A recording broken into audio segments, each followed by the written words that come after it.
Hi, நம்ம இன்னைக்கு புளி குழம்பு எப்படி பண்ணலாம்னு பார்க்கலாம். நான் இன்னைக்கு ரெண்டு வெஜிடபிள் எடுத்துர்க்கேன். ஒன்னு முருங்கைக்காய், இன்னொன்னு உருளைக்கிழங்கு. நீங்க கத்திரிக்காய், சேனக்கிழங்கு இந்த மாதிரி எந்த வெஜிடபிள்ஸ் வேணாலும் இது கூட mix பண்ணிக்கலாம். இல்ல ஒரே ஒரு வெஜிடபிள் தான் இருக்குனா அது கூட செஞ்சுக்கலாம். ஃபர்ஸ்ட் ஸ்டவ் ஆன் பண்ணிட்டேன். ஒரு பாத்திரத்துல நல்லெண்ணெய் ஊத்திக்கிறேன். 2 டேபிள்ஸ்பூன் நல்லெண்ணெய். நல்லெண்ணெய் ஊத்துனா இன்னும் நல்ல மணமா இருக்கும். கடுகு போட்டுக்கோங்க. 1 டீஸ்பூன் கடுகு,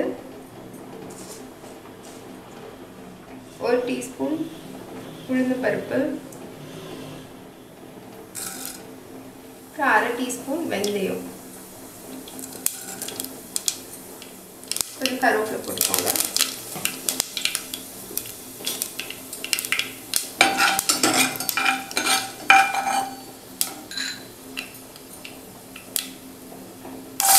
ஒரு பல்லாரி சின்னதா வெட்டி வச்சிருக்கேன், அதையும் போட்டுக்கிறேன். பல்லாரிக்கு பதிலாக சின்ன உள்ளி போட்டாலும் நல்லா இருக்கும். ஒரு 10 பல்லு பூண்டு போட்டுக்கிறேன். லைட்டா வதங்கட்டும். இப்போ பாருங்க, உள்ளியும் பூண்டும் நல்லா வதங்கிடுச்சு. இப்போ இதுல நம்ம உருளைக்கிழங்கும் முருங்கைக்காவும் ஆட் பண்ணிக்கலாம்.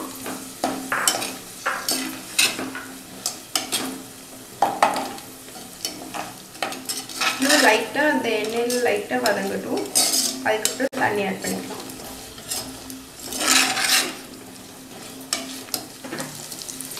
நம்ம மசாலா பொடி எல்லாம் சேர்த்துக்கலாம்.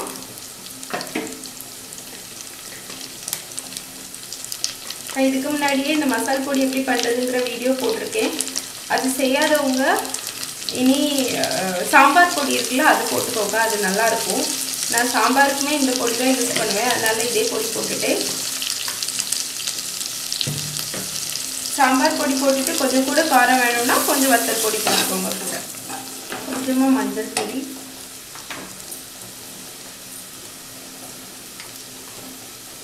உப்பு,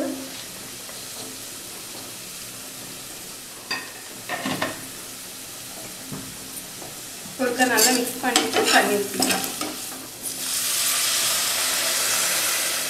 அடுப்பு சிம்ல வச்சுட்டு க்ளோஸ் பண்ணி வச்சுக்கலாம். ஒரு 5 மினிட்ஸ் அப்படியே இருந்து குக் ஆகட்டும். இப்போ பாருங்க 5 மினிட்ஸ் நல்லா வெந்துடுச்சு. இனி இதில் நம்ம புளி தண்ணி சேர்த்துக்கலாம்.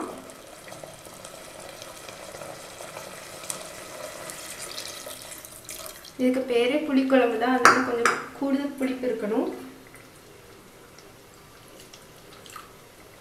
உங்களுக்கு புளி டேஸ்ட் ரொம்ப பிடிக்காது அப்படின்னா நீங்கள் ஃபஸ்ட்டு தக்காளி உள்ளி வதக்கணுன்னே தக்காளி போட்டு வதக்கிக்கோங்க. அப்போ புளி கொஞ்சம் கம்மியாக ஊற்றினா போதும். நான் தக்காளி போடல, அதனால புளி கொஞ்சம் கூடுதல் ஊற்றிக்கிறேன். இனி இது ஒரு 5 மினிட்ஸ்க்கு அப்படி கொதிக்கட்டும்.